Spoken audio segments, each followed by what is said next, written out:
The Chronicles of Jed Clampett, a tale of fortune and family. Listen to a story about a man named Jed, a poor mountaineer who barely kept his family fed. In the rugged, mist-covered mountains where life was a constant struggle against the elements, Jed remained a man of quiet dignity and simple faith. Then, on one fateful day, while he was out hunting to provide a meal for his kin, he was shooting at some food. As the bullet struck the earth, up to the ground come a bubbling crude oil, that is, black gold, Texas tea. In an instant, the course of history shifted for the humble woodsman. The first thing you know, old Jed is a millionaire. The news of this liquid fortune spread through the hills like wildfire. His kinfolk, seeing the vast wealth that now belonged to him, said, "Jed, move away from there." They insisted that a man of his newfound stature required a different kind of life.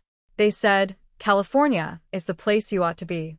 With a mixture of trepidation and excitement, they loaded up the truck with everything they owned, from the rocking chairs to the wash basins, and they moved to Beverly Hills, that is, a land of swimming pools and movie stars. The new life in the West. Even in the midst of luxury, the heart of the mountains remained within them. Back at the grand estate, Granny sat on the porch, her eyes scanning the horizon. She turned to her kin and asked if Ellie Mae and that Templeton boy had come back yet. Her daughter replied that they had not, as Ellie Mae was still busy showing him around the farm they had established on the property. Shorty, a close family friend, watched the scene with a smile. Granny remarked that those two were meant for each other, describing it as a marriage made in heaven. She was already planning the festivities, declaring they would hold the wedding in the little wilderness church down there. However, doubts lingered in the air. Shorty questioned how Granny could be so sure about a marriage when Ellie Mae and that young woodchopper had only just met. Granny, with a look of absolute certainty, claimed that a voice came in the night, calling loud and clear, announcing that Matthew Templeton was going to marry Ellie Mae Clampett. Even Jed had heard the proclamation, or so she claimed.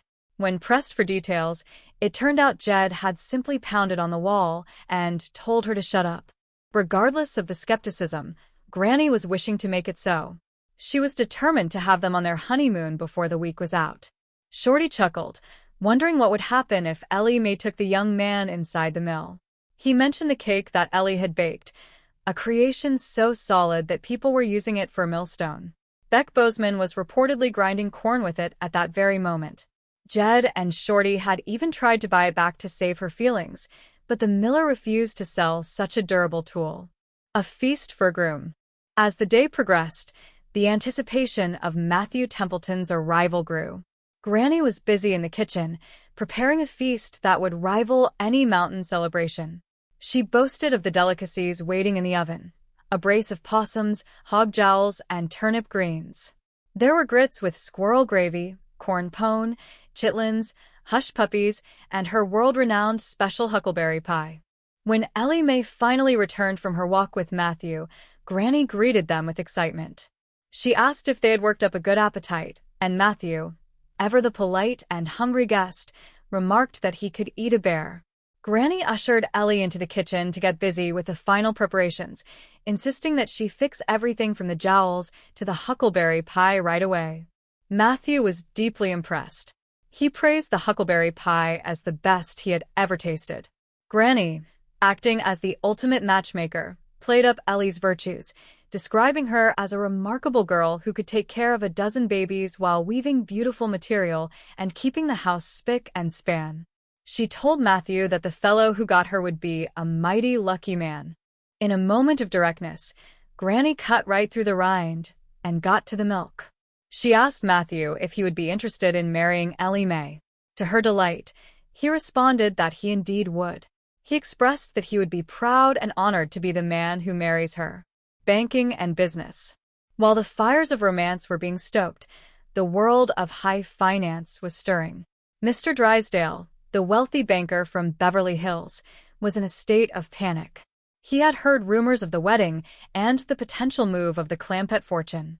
He called long distance, desperate to prevent the loss of the $85 million that resided in his bank. Miss Jane, His loyal secretary had been sent ahead to manage the situation, but she found herself caught up in the charm of the country life. She reported back that she had found a man for Ellie, much to Mr. Drysdale's horror. He vowed to be on the next plane to stop the madness, or at least to secure the dowry. Meanwhile, in the local community, rivalries were surfacing. Alverna Bradshaw appeared, looking a bit green with envy at the news of Ellie's impending nuptials. She boasted about her own daughter, Victoria Rose, and her tall, broad-shouldered fiancé, Robert Holloway. However, the reality of Robert, a small, wiry man who kept losing his glasses and running into trees, didn't quite match the description. The rehearsal and the future. Back at the Clampett home, preparations reached a fever pitch. Jed was instructed to fetch the bride and put her hand in the groom's. They were rehearsing the ceremony, with Shorty standing in as the groom. Granny was taking no chances, ensuring every detail was perfect, even advising Ellie to dab a little vanilla extract behind her ear to tantalize the groom. Matthew Templeton proved to be a man of character and industry. He spoke of his large family and his dedication to hard work, quoting scripture and even Cicero to the amazement of Miss Jane. He promised to bring his entire family over from beyond Possum Ridge to meet the Clampetts. As the sun began to set over the hills, the various players in this mountain drama found themselves converging. Mr. Drysdale, disguised in old work clothes and riding a donkey, made his way toward the village of Bug Tussle, intent on buying the local bank to keep the Clampett millions under his thumb. The air was thick with the scent of huckleberry pie and the promise of new beginnings. Whether it was the allure of black gold or the simple bond of love, the lives of the Beverly Hillbillies and their neighbors were forever intertwined in a tapestry of humor, heart, and the enduring spirit of the mountains. The wedding was approaching, the fish were biting, and the journey that began with a single shot at some food continued to unfold in the most unexpected and wonderful ways.